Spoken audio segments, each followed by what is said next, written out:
Hello hi అండి. మనకు తెలంగాణలో ఈఓ జాబ్స్ దేవాదాయ శాఖలో 190 పోస్టులకు భారీ నోటిఫికేషన్ రాబోతుంది. ఎవరు అర్హులు, ఎవరు అనర్హులు అనేది ఇంకా మనకు క్లారిటీగా ఏం చెప్పలేరు. నాకు తెలిసి డిగ్రీతో మనకు దీనికి ఎలిజిబుల్ ఉండవచ్చు. సో ఈ మంచి అవకాశాన్ని మీరు మిస్ చేసుకోకండి. ఇప్పటి నుండే మీరు ప్రిపరేషన్ స్టార్ట్ చేయండి.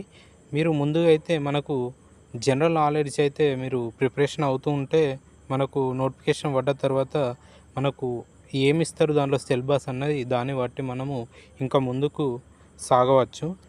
మనకు జోన్ వైజ్గా చూసినట్లయితే ఏ జోన్లో ఎన్ని పోస్టులు ఉన్నాయన్నది ఒకసారి చూద్దాం.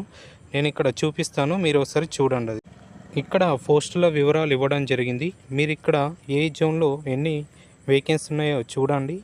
ఓకే, మరిన్ని వీడియోస్ కోసం మన ఛానల్ను సబ్స్క్రైబ్ చేయండి.